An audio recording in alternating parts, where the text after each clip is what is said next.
Hello, everyone. It's me, Andrew. We had technical difficulties as per usual during the Mercury retrograde time. So I'm gonna talk about stuff for a couple of minutes while we get started. I'm actually gonna unpick um, this the beads I just added so that I can start over from scratch, and then hopefully um, by the time I unpick all this, we can have some people come back in. I kind of feel like I just need to like go to bed. um, Spilling beads and computer issues and all this fun stuff. Anyways, so hopefully y'all are having a good week. And we're having a good time. Um,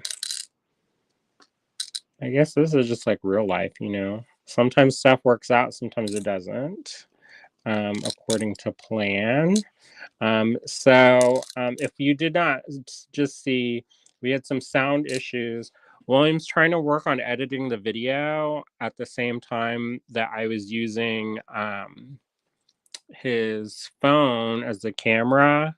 And so his earphones are connected with his phone, and so that's why the sound kept going out. And for some reason, instead of just using the audio on the phone, it was using the audio in his earplugs. So I switched cameras. Um, Jermaine says, I think you and William's devices were competing. Yeah, so what was happening was he was using his earbuds, which are connected to his phone. And since we are using his phone, um, it was taking the sound out of from where I was, and it was using the sound from his earphones. So, and I saw that little icon come up, but I didn't realize that it was doing what it was until y'all mentioned you couldn't hear anything. So we're gonna be back. I'm picking the workout because I don't want to cut. So one of the reasons why I'm not cutting new fire lines because I don't like to waste it. I know that um, it's just basically fishing line, but I don't like to waste if I don't have to. So I just unpicked the beadwork and we're going to start over. So for this project, the kit includes some of the size 6O seed beads. They are dyed opaque bright purple Mayuki. They're Japanese seed beads, nice and regular. There are these nice periwinkle beads. They're probably a size 10. It also includes this little baggie of antique Czech glass seed beads. They are Wonkadoodle. Just know that they are not even, and there's some of them are bigger, some of them are littler, more little, I should say. And you just kind of have to go in with that. And the reason why I chose that is because, for one, the color I think matches the pendant really well, or the cabochon really well. So I think that kind of picks up kind of the light colors in this, as well as the more gold hues. It's not like Technicolor gold, where it's like a bright Aztec gold, where it's real yellow. These are kind of more on the lighter of the gold spectrum. I also kind of like that they are a little bit funky. And the reason why I like that is because my artwork is not like super laser precision clean. Where it comes to like all my straight lines are like done like super even. Some artists, they make their whole careers out of being like super precise on everything like that. And I'm not really like that. I'm a little bit more expressive in my style. So the beads kind of match that. Now, for the part that we're doing, like the base of this project, it is important that it's more consistent because you'll have a better result when the beads are a little bit more consistent. But for the embellishments that we're using the gold for, you can be a little bit more organic, and it's not going to cause too many problems. You just have to be mindful when you're picking beads out. Now, the kit also includes these sequins, and these sequins, you can use them in your project to embellish them. And I can talk about that when we get further into this project. But I'm just going to go and this is completely optional because I know it has a very particular kind of look, and you may not like that. So, those are just little freebie beads that we tucked in there, or sequins, and you can use them or not. All right, so this is your cabochon. Now, a cabochon is a stone that doesn't have a hole. This is not a stone. This is one of our dye sublimated wood pendants featuring one of my collages that I just made. If you're interested in seeing the rest of the collages, you can head on over to allegorygallery.com. There's a whole section of different collages and drawings, a part of the Noble Creatures and the Noble Creatures Redux collection. So check those out. Those are available online. Some of the originals are still available, which I did not realize, but they are. So if you want those, head on over there and just snap them up. Um, and then the collages are using images from those originals. All right, so those that make this, and there's no hole in this. So if you decide to change your mind and you're like, I don't want to do this, you can always drill this wood, and it's not too detrimental to do that. So it's not too hard because this is wood. The dye sublimation is very sturdy. We did a bunch of different tests on it.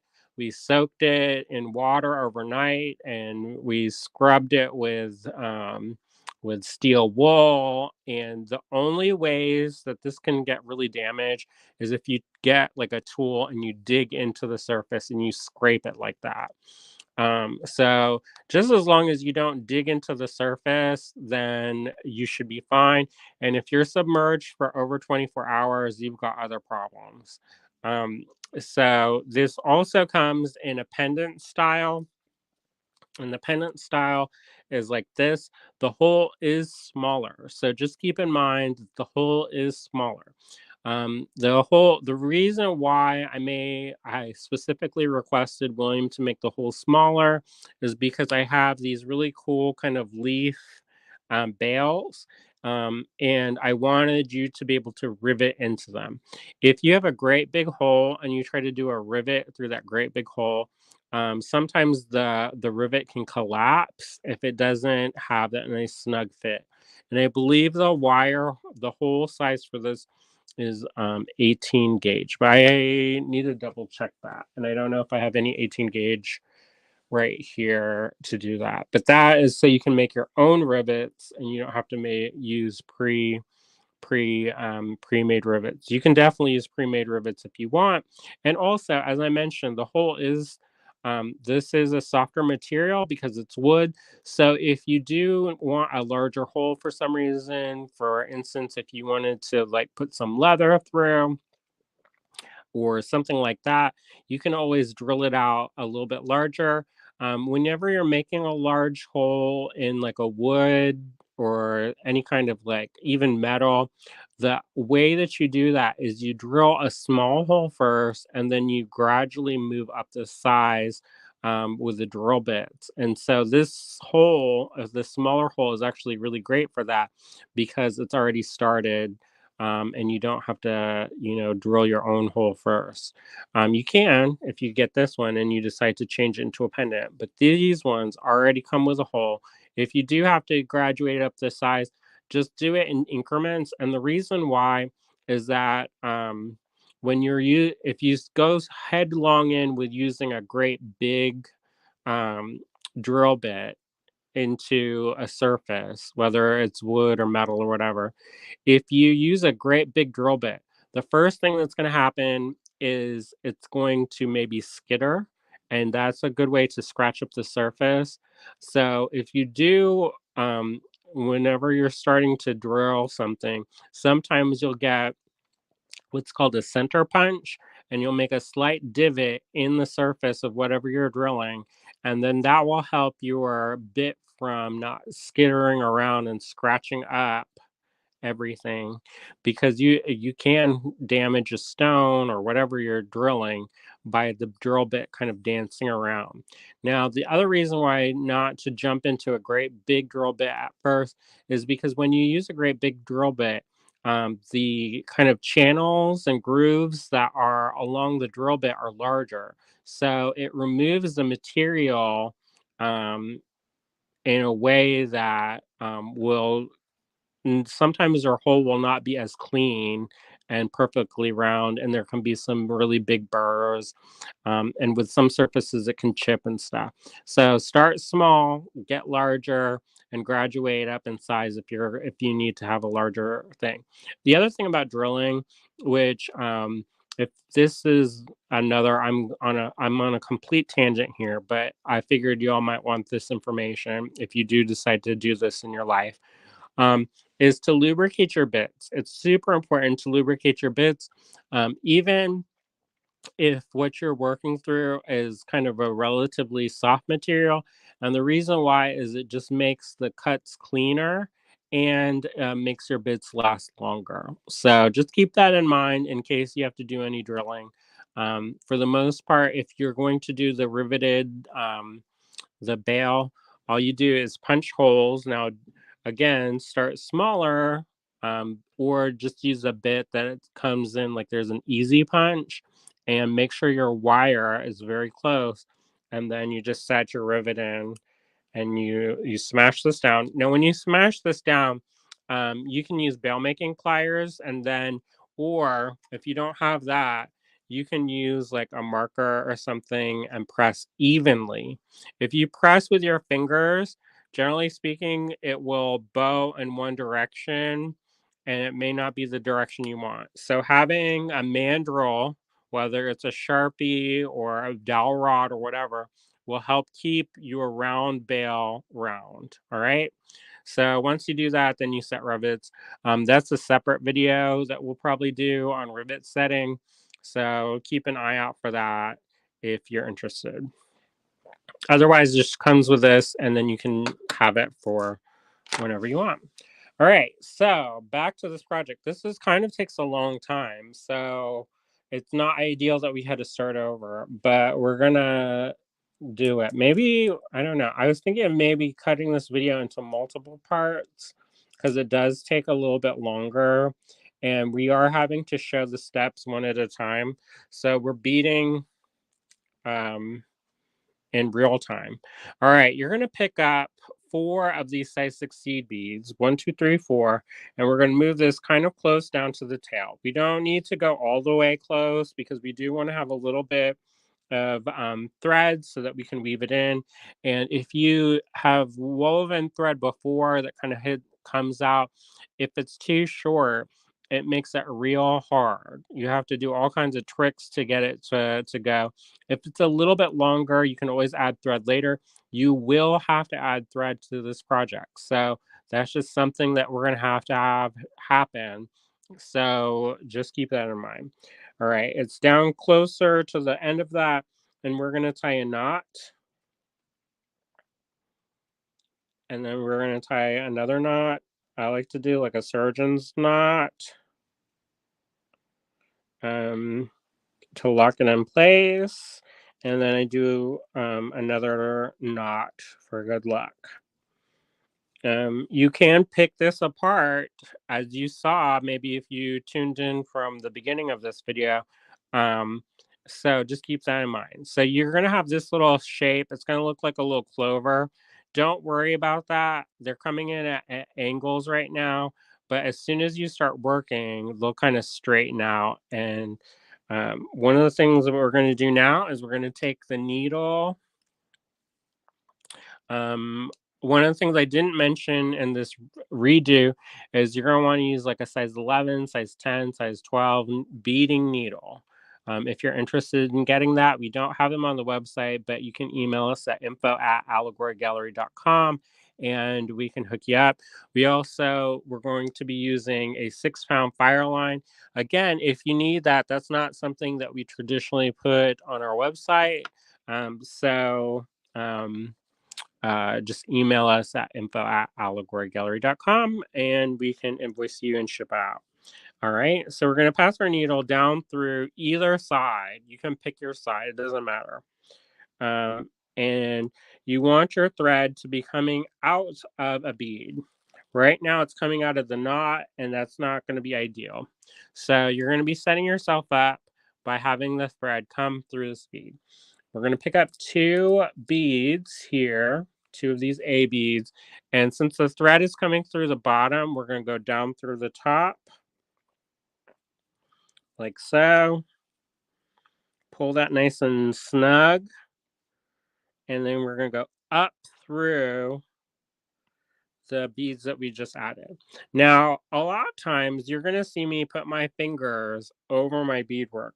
I know that is less than ideal for when you're trying to learn something and you can't see it because my fingers aren't transparent. However, the reason why I'm holding my beadwork in place when I'm pulling stuff is because I want to hold this stationary and I don't want this to be too loose. If it's too loose, you're going to have problems. If it's too tight, you're going to have problems. So tension, getting it just right is the trickiest part. All right, I'm going to pick up 2 of these beads. Because the thread is coming out of the top bead, I'm going to go up through the bottom and out through the top like so. And then I'm going to go down through the beads that we just added. All right. So you're going to end up with this. Now, ladder stitch is a little loosey-goosey. It's just the way that it is. However, the nice thing about that is that it can conform to your shape really well. So if you have something that's like a square stitch, that may not it'll be a lot tighter, and you just have to, I don't know if you can do it, but you can kind of mess around with it, and maybe if your tension is just right, you can get it to work. But it's nice and loose, and it will stiffen up as you work. So just keep that in mind. Sometimes when you're just starting a beading project, it can feel really kind of not that great. It can feel like you're like, what? How is this going to work? It's too loose. Um, but the more you work, the more it tightens up and gets a little bit more rigidity to it, so it isn't flopping around. So you're going to have to add, I think, 36 rows for 38 total rows. So this is 1, 2, 3, 4, 5. So I'm going to go as quickly as possible to do this, um, because because the cat stole the project, so I can't just kind of like walk through um, describing, or I can't just show you. I have to, or I don't have the step outs done. So you just continue this. So you get 38 rows. Oh, we have somebody watching from India. How wonderful. All right. So we have right now 1, 2, 3, 4, 5, 6, 7 rows. All right. So we're going to continue till we get to, I think 38 was the magic number. I know 36 is too short, 41 is too short or too long. So I think 38 is the magic number for how many rows we're going to need. So I'm just going to go as quickly as possible, adding these rows. If you have a different project, the kits were just released last night, so there's no way to have them to work on. However, if you are interested in working along, you could try to do this for another kind of cabochon or something that you want to capture. So it's up to you, and you can kind of practice beforehand. But yeah, so we're just going to continue. And then we're going to look at it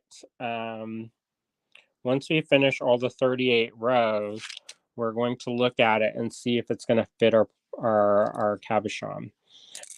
Now, this does require it to be a little bit more accurate.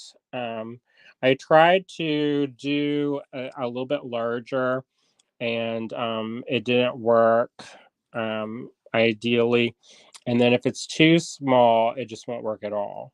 Larger, you can sometimes get it to, you can fudge it a little bit sometimes, but with this, you want the fit to be nice, and that will make a world of difference when it comes to your project.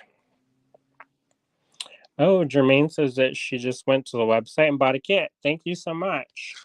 I hope folks enjoy this.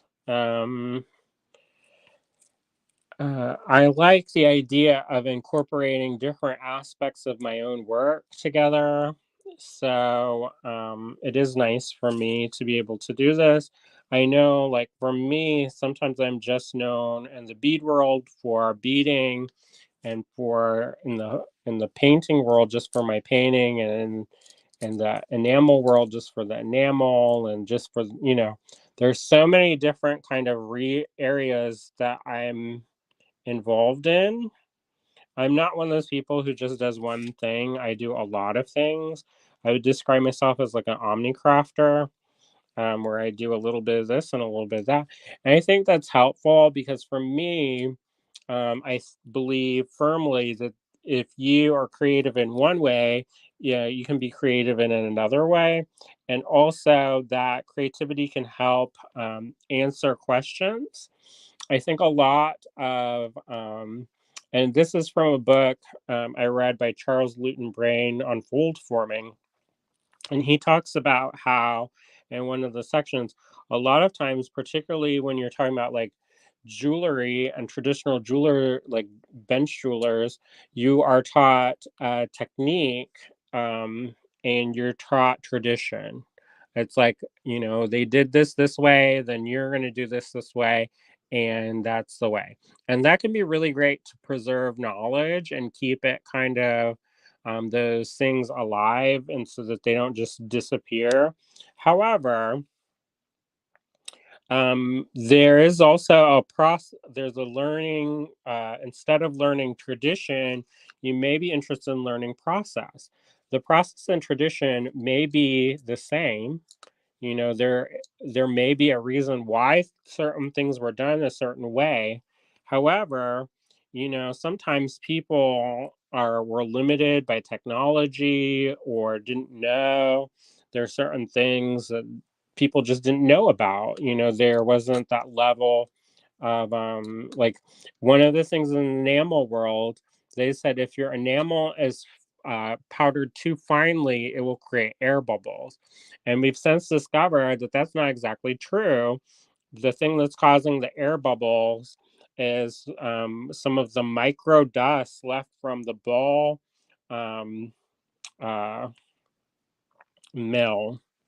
So the balls in that mill are made of ceramic, and as they wear down the glass and make it into like a powdered form, sometimes some of that ceramic dust will get mixed in with your enamel, and that is what is actually causing the cloudiness or the bubbles. It's not actually the smaller size of glass. um, I think that came from the glass fusing world, where if you, which is a different process, but related. Somebody saw that if you use smaller particles, it can kind of make it less clear, and if you use the bigger pieces, it makes it more clear. So I think they were thinking along the same lines. Anyways, I digress. So I'm going to count this. I got 1, 2, 3, 4, 5, 6, 7, 8, 9, 10, 11, 12, 13, 14, 15, 16, 17, 18, 19, 20. 20 rows. So I just need 18 more rows to go. So as far as beads are concerned, you're going to need double the number of rows. And once we get closer to the end, I'm going to do a test and see if it will fit comfortably around my cabochon shape. I do want it to be a little bit loose so that I can actually bend the work. Um, but I don't want it to be too tight because then it won't fit at all. Um, but the nice thing about this is that if it's a little bit larger, you need that kind of extra space to accommodate the size of the beads. So there's that. You can't. I I'm, found some web results. I can show them if you ask again from your iPhone. y'all, I'm going crazy today because the technology is not being my friend. As you can hear, my virtual assistant thought I was talking to them, and I was not. So, I don't know what's up. Burn some candles and light some sage or something. All right. So, anyways, I'm going to continue doing this. This is kind of time consuming. This is not necessarily a quick project. Um, If you wanted a quicker project, I would start with a smaller shape. So just know that that is something that you have to think about, because it is a larger shape, so it is going to take longer to do it. So just keep that in mind. Um, so this is maybe an hour and a half, maybe 2 hours, depending on how quickly you go. And it's a lot of repetition. So that's the issue.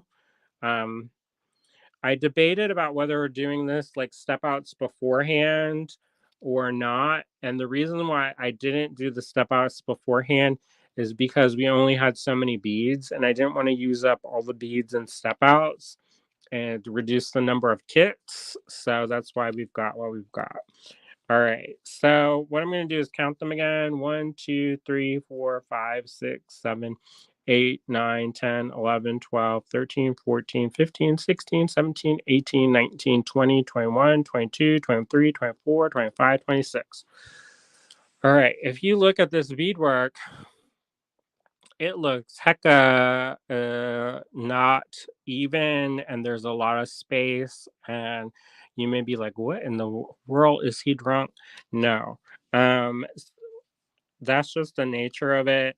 You don't want it to be too tight again, but you also don't want it to be too loose. So this is kind of just right. It will shrink down when we put the side stitching on. So just keep that in mind. So I'm gonna add some more rows, and we're gonna talk about our lives, I guess, because this is not, once you get going, it's not, there's not any kind of there's like repetition. It's not like new. Um, and so anyway, yeah. So what have we been up to? I've been working. They're relaunching the website at Touchstone, and they've been working on that for about a year or so now, a part of the 50th campaign. And they did a really great job on the test sites, but I'm on the board there.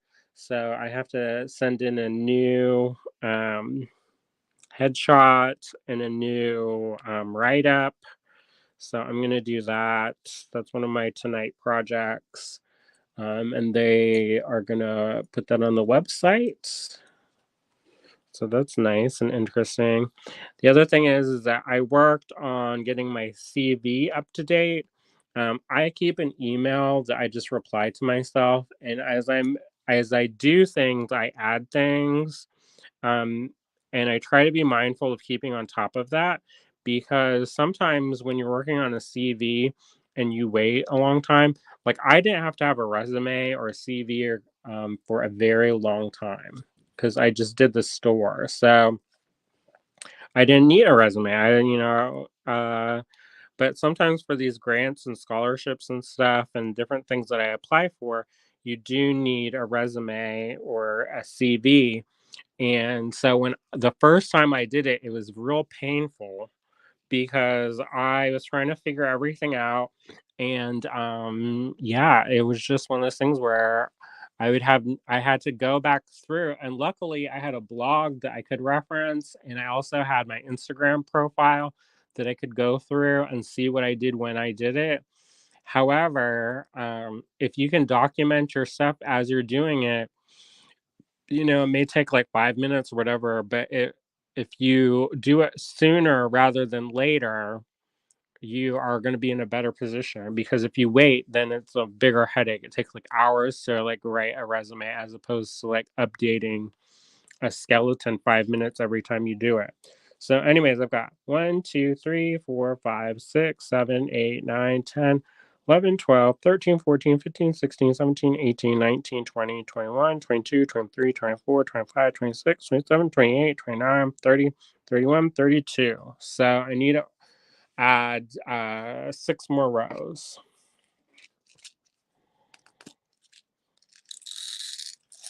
So I updated that last night because I'm in a couple different shows. One of the shows is up right now in England. Okay, this is 36.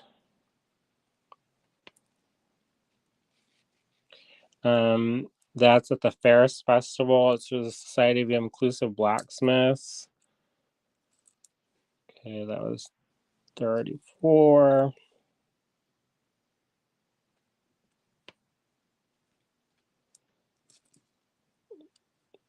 Five.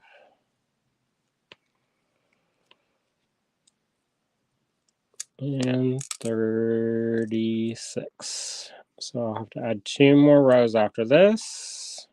Oh, I jumped the gun on that. All right, so you do have to. One of the reasons why I use as you can see, I'm starting to get low on thread, and you kind of have to keep an eye on that, because if you are too short of the thread, you're gonna have to add more. Um, and if you can do this part all in one piece, that's ideal. Sometimes you can't do that. And this looks really long, but it's not as long as you think. All right. So I'm going to count this: 1, 2, 3, 4, 5, 6, 7, 8, 9, 10, 11, 12, 13, 14, 15, 16, 17, 18, 19, 20, 21, 22, 23, 24, 25, 26, 27, 28, 29, 30, 31, 32, 33, 34, 35, 36, 37. So let's do one more.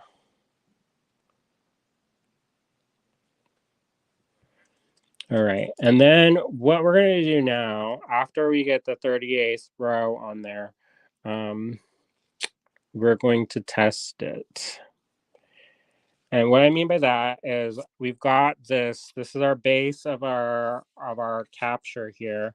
And we're going to turn this up on the side, and then we're going to go around our piece like so. Suzanne says, how long was your thread? It's one wingspan, so one of my arms and one of my torso. So I can kind of measure that maybe. That seems weird, but I'll have William measure my body. That sounds so weird. But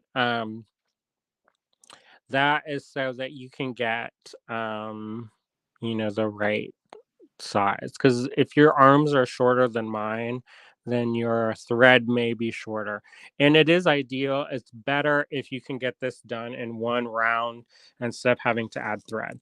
All right, so this goes all the way around. It is a little bit loose, so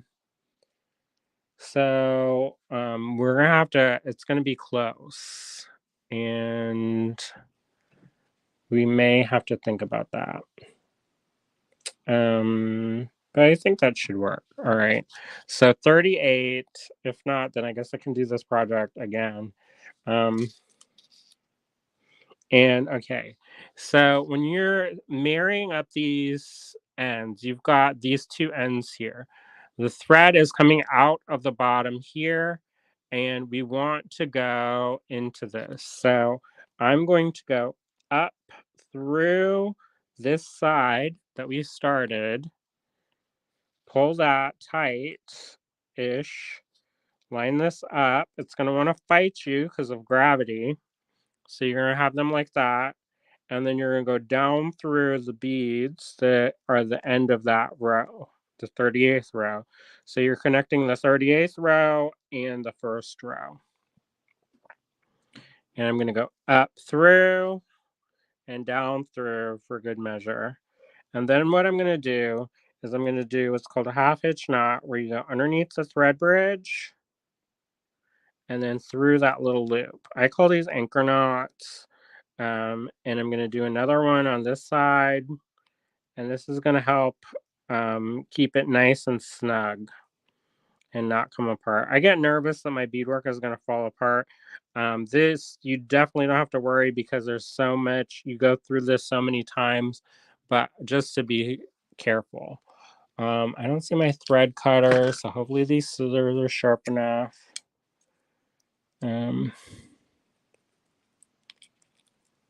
And just cut that. Now, some people like using a thread zapper. I have no like opposition to that. What I would say is that I don't always have batteries, and sometimes the batteries can wear out. And then if you rely on the thread zapper and you don't have any batteries, then you have to like scramble around. And sometimes when you're in a situation like you take your project to go camping or something, you don't necessarily have batteries with you. At least I don't. So, um, there you go.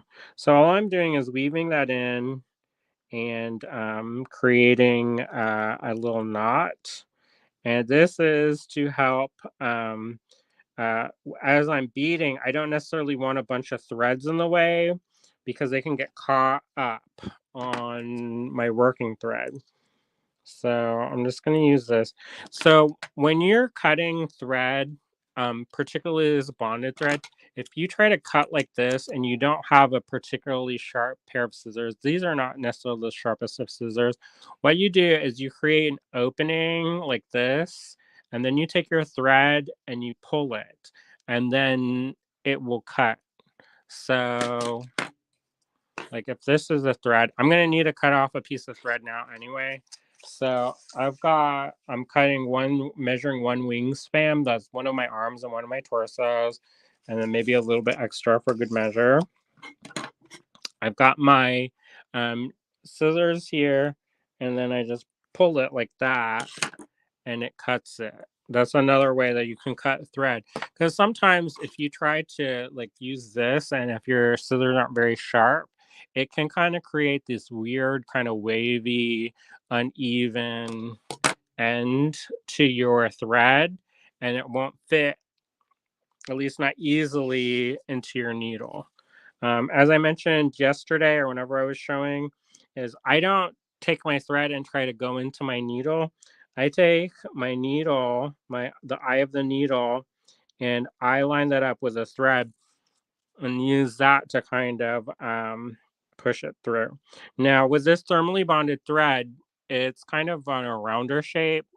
I don't know if that's like normal or not, but when you're putting it through the eye of a needle, sometimes you have to flatten that end down, and you can either do that with like your teeth, or you can use a plier and just kind of smash down that plastic, so then it glides into the eye of the needle a little bit better. All right, so I've strung out my needle. The next thing I'm going to do is I'm going to find a spot on my project. And the spot on my project is going to be kind of random. I don't want to I don't want to add thread where I ended my thread. And the reason why, and that may seem like really counterintuitive, but the reason why is that if you have all of your knots in one spot, just one spot, if that spot gets pulled, then all of your knots come undone all at once. If you space your knots out where you add thread throughout your piece, it will create uh, it will make it stronger, basically. So if it gets snagged on one part, like when I had to cut the other version up, because I made a version of this, and it was too big. So I made a version of this and it was too big. So what I did is I cut my project in half and it still held together. And that's because I spaced all of my knots all the way throughout my piece and work those knots like that. So what you're going to do, there's a lot of different ways you can add thread. Since we cut off our working thread before, we're going to find a thread bridge anywhere on here, preferably not on the place where we added knots before. And we're going to go underneath that thread bridge. You're going to work, get it down to kind of close to the end here, like so. You don't want to make it too short, because if it's too short, then you're going to have to work with that later. And then you just make a knot. And I do one knot, the surgeon's knot, and then I do another knot for good luck. All right. So you've got your knot, and it's kind of hanging out in the middle. And that doesn't necessarily matter because this will move. So I'm going to take my needle and I'm going to go up through the beads here. And it's what I'm going to do is I'm going to be mindful of the end here. So I'm going to hold the end of the tail with this hand and I'm going to pull.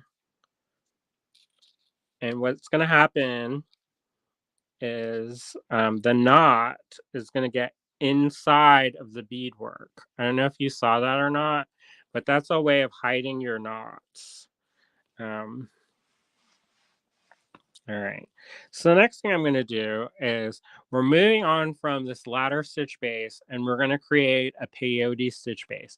I have seen where people work on both sides at once. I like to work on one side first and then do the other side. And the reason why I like that is because it makes a stronger piece. It has a little bit more strength to it. Now, what I will say is that you will have to add more thread this way, the way that I do it. Number two, um, uh, if you do it the way that I show you how to do it, it is, uh, oh wow. And when I had a very valid point in my brain and then it went away. So anyway, so you pick up a bead, one of the size 6/0 or bead A. The thread is coming out of this hole, so we're going to go into this hole. So here is where this comes into play. So you're just making this. These beads should be going like this. The holes are going horizontally, the beads are going like this. This bead, you want this to be in between these two rows, and you want it to be perpendicular to these beads. You don't want, if this bead is hit up like this, you're going to want to push it and adjust it so it's like this. And it will want to do that naturally anyway. All right, so it's going to look like that. All right, so then you go up to the next row, you pass that through, and then you pick up a bead, and I go backwards. So this one will be right next to my piece. And when I say backwards, sort of you kind of just follow your thread pattern however it works. So I've got this. I'm going to go into the next row. I'm going to pick up a bead and go into the next row. Because I want this to be the bead be right here, I'm going to go through this set right here at the top, and then I'm going to pick up a bead and go through that row. So sometimes it can kind of feel like you're going backwards, but this is how you get your beads so that they're all nice and next to each other and you don't have any gaps. This will also strengthen up your piece because right now that ladder stitch is loosey-goosey as all get out and it's not going to be ideal unless you reinforce your stitches this way. So I'm just working on one side. I like to do that because, oh, the thing that I was going to say is if you're working with smaller beads, you may want to do it where you work on both sides at once because smaller beads have smaller holes and they may not accommodate all of the passes that you do with your thread. But because these are size 6O, the holes are ample, so it works just beautifully, and you don't have to worry about busting your beads. And what I mean by busting your beads is sometimes if your bead is small and you put a lot of threads through it, you pass a lot of threads. For one, your needle will not want to comfortably fit through. So a lot of times, what ends up happening is you start splitting your thread, and the you will weaken your thread because you are basically putting a hole through it. So just keep that in mind. The other thing is that as you put more threads through the bead, there's only so much pressure that bead can take, and they're thin pieces of glass. Sometimes that bead will just snap in half. So we don't want to do that. But because we're using the size 6O, they're plenty big. This is a 6 pound thread. If you were working with smaller beads, you may have to adjust the size of your thread so that you can accommodate the whole size. So you'd have to go down maybe a 4 pound. Um, so just that's just something to keep in mind. As you can see, I haven't been describing each time that I've been going through the beading, but what I'm doing now is I'm just adding a bead and creating those perpendicular rows of beads, and that this will form the base of peyote stitch. So we started off with that kind of ladder stitch, and then we're gonna work jump up into peyote stitch, and that's what we're gonna use to lock our bead in place. Now, as I mentioned before, beading is not necessarily quick. I was asked to teach a class down in North Carolina, and at first they seemed to want me to teach beading, and sometimes that works. I'm not opposed to it. However, the thing is that beading can kind of be slow, and if you are especially bead weaving, um, if you know in a class where you have only 3 days, that may be too not a lot of time. I've showed my beaded fish project a couple times now on the live, and that's been a couple weeks, and I work on it a little bit every night. So it's not necessarily, sometimes if you take those classes, if you don't have something like a handout to go back to, or a video or whatever, you can forget by the time you get down to the end of your project. So that's not ideal always, but anyways, I don't know. I think that sometimes it's better to have something a little bit more satisfying, like instant gratification, and maybe not like instant, but it's a little bit more. Because sometimes you work on a beaded project. I was in one class and we used size 15 like delicas in the project, and it was a really cool idea. However, I worked fast and furious, and I maybe got like a fourth of an inch done. It was is not quick. Um, and when you like, I remember there was a thing. I can't remember where it was, but at the end of the day, we put all of our projects out, and the other classes put all their projects out, and like the wood turning people, they had like finished bowls, and they had like there's like a ceramics class, and they had all these ceramic figures and stuff. And then the bead people, we had like this much done, and people were like, where are your projects? And we're like, this there. Get the magnifying glass out, you can see how incredibly detailed that is. Sally says, I like that bead weaving is slow, it's meditative for me. Yeah, I also like that when I'm on my own.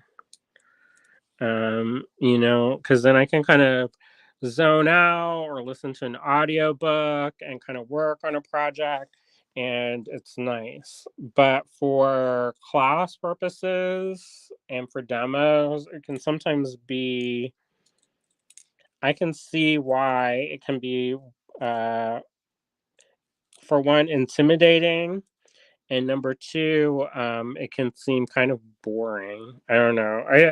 I shouldn't say that it seems boring because I don't want people not to watch our videos, but this at this point, if I was making this for like a YouTube, I probably speed up and do like a time lapse on this so that y'all don't have to sit here and watch me stitch on one bead at a time. Because this is literally we're making this one bead at a time for this part. So I understand that it's maybe not like razzle dazzle.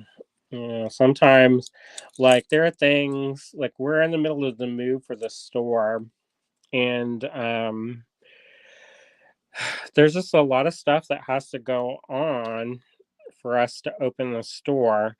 And some of the things that we're working on in the new space, they're really exciting, like paint. It's almost instantaneous. You really see it. It's like very dramatic. But then there's like slow stuff like sanding the mortar on bricks that with a toothbrush or wire brush. And that's not quick. Sally says, I don't think I've ever finished a class, but I'm okay with that. As long as I have an idea for next steps, I'm good. Yeah, I I don't know. I think there are some students and people who are okay with that. They're okay with not coming away with something that's done. However, we've had this store for 12 years. Um, and one of the things that we don't teach as much as we used to, but we used to teach a lot more in store. And one of the things we would put surveys out is people who are not, they're like learning something new or they're dabbling, they get real unhappy if they don't have something to show for the work. Like, and I get that. Like, I took an enameling class, and by the end of like an 8-week class, I had like one piece and it wasn't even finished. And,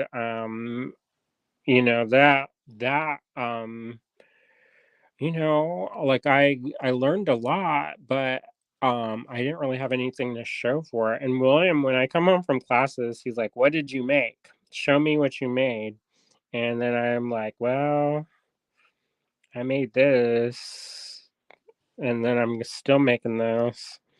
And so, it depends. Like I want my students to feel very confident, and also to feel like they got their money's worth, and like especially if a class is more expensive.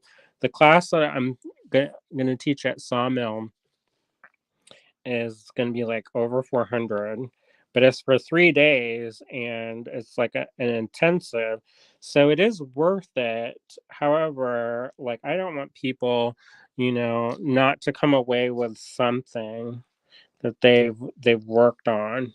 I feel like that's like when you pay money like that, you need to have something. You need to feel like satisfied. It's like if you go to a restaurant and there's some real like those chef's tables, chef's menus. They look amazing. However, I've been to some of those experiences, and they're really neat and they're cool and it's interesting. The food that they give you is delicious. However, sometimes you leave and you hungry. You know, and sometimes that can kind of leave a weird, like people don't feel like they got their money's worth. All right, so I finished that side of my project of adding the first row. I'm come to the end and I've got this tail hanging out here, so I'm going to use that to help make a knot with my other thread, and that's going to help. So this is getting kind of short. This working thread that I was just using is getting kind of short. So I'm using this longer piece of thread to help, so I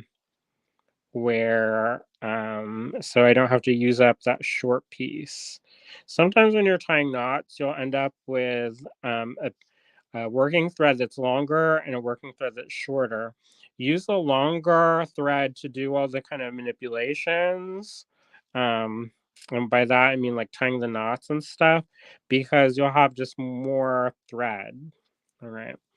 So I've made this and I'm going to test it on my piece. Hopefully it works because I have taken up some of the slack. And is it going to be the one?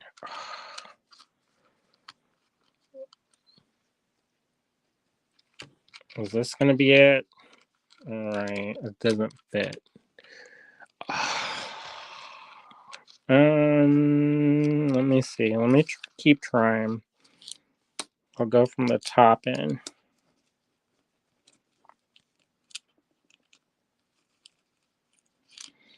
Sally says, I've done ladder stitch and I've done peyote stitch, but never together. Makes perfect sense. Oh, good. However, I miscounted again. Boulder dash. All right. So, in theory, once you tighten it up, I knew this was going to happen. I knew it was going to happen, and I was going to power ahead anyways. All right. So, it's not 38 rows, it's not 41. It's, I'm guessing 39. 39 is a magic number, maybe 40. It's not 41. It's not. All right, let me test this again and put it up on its side, because sometimes the gravity kind of gets weird. I knew it though, because it was kind of close, and I knew that while I was talking that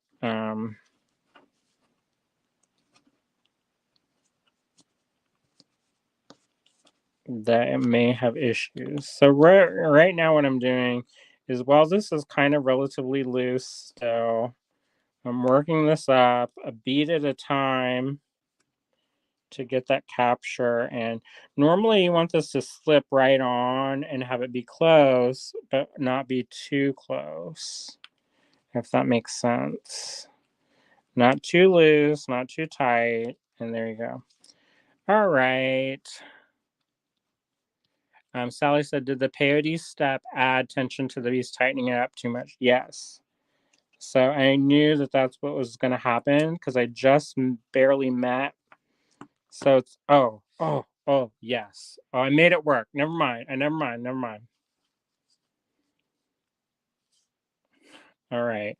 Hallelujah. I got nervous for a second that y'all going to sit there for an hour and then, and it was not going to work.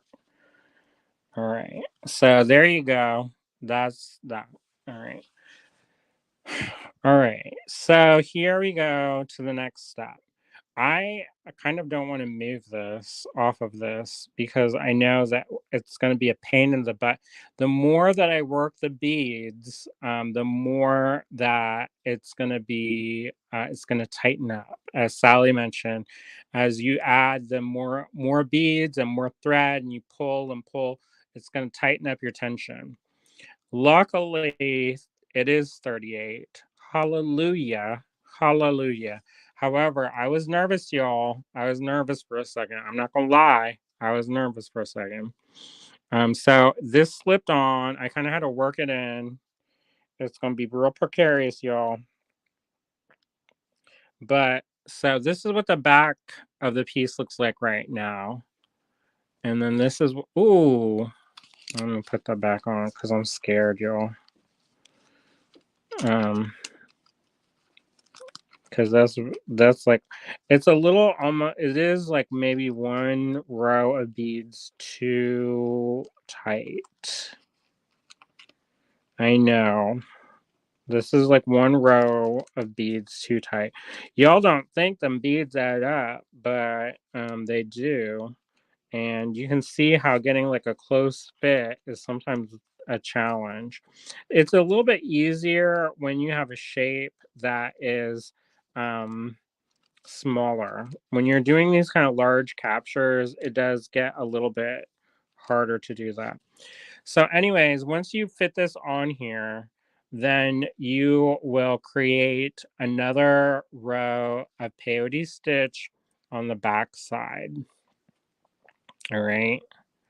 So you're going to want to create that extra row on the back side. And then you kind of pick whatever's going to be the front and the back. It doesn't really matter because it's the same thing. And since this is peyote stitch, then what you do is you put a bead in between here, and we're going to put these beads here. You could probably go in a size in between and be successful doing that, maybe a real 8/0, and then do that, and they can kind of it's not as abrupt as the tight. It doesn't get as tight. But so you're going to add this, and you're going to repeat what we did right here on this side, but I'm going to fit this in place. So once I get that fitted into place, I'm going to be real careful, and I'm going to add the back row.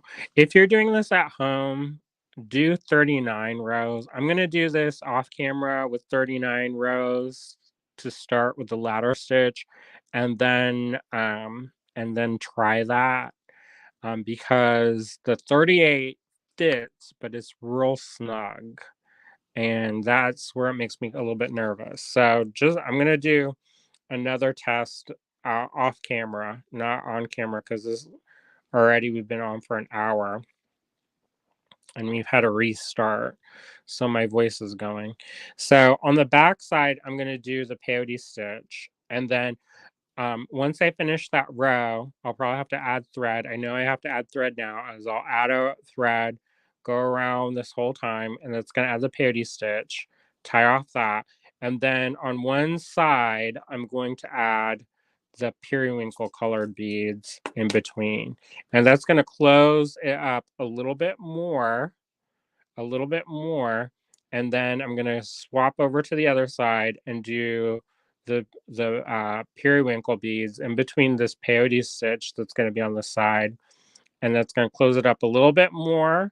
And then I'm going to add some more thread and do the gold beads in between the periwinkle beads, and that's going to capture it in total. So that's another 2 hours of work. So I don't know if I'm going to show all that. I think what I'm going to show is because that it's basically once you get this down, once you get this base down, you just repeat this side on this side. You're going to have this be inside of your piece. You don't want to close up the piece before you add your cabochon. And then you just work like if you've never done peyote stitch, it creates these little empty spots, and that's where you kind of put the bead. Wherever there's an empty spot, you put the bead. All right, so what I think I'm going to do is I'm going to check back in maybe tomorrow. Maybe not, because that's our Meet Your Creative Community Day, but I'll do this work off camera, and then I'll show you how it'll look. Does that Anybody who's following along, if that is if you if you don't like that, I can pick back up where I left off. However, um it is going to be several more hours. Sally said, "Hills and valleys, fill in the valley with a bead." Exactly so. The craze is, I think of it like a gappy smile, and you put the tooth in where there's a gap, but hills and valleys. When do you leave the cabin? You would leave the cabin right now.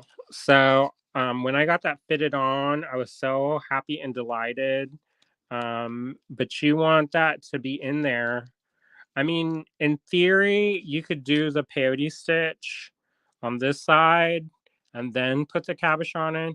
If you do the 39 rows, it'll fit in easier. Since this is the 38 rows, it's a little tight. So if you do 38 rows, I wouldn't recommend it, by the way. I would fit it in now and then add the peyote and then do the periwinkle right now.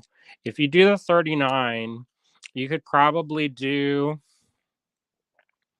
the outside peyote stitch and then fit it in, and it should have enough looseness that by the time you tighten it up, it will have the right size. But right now, I with this the current state, I would fit it in right now. All right.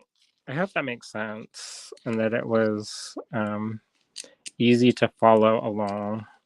I've been kind of messing around with this, so the tension may loosen up a bit. Um,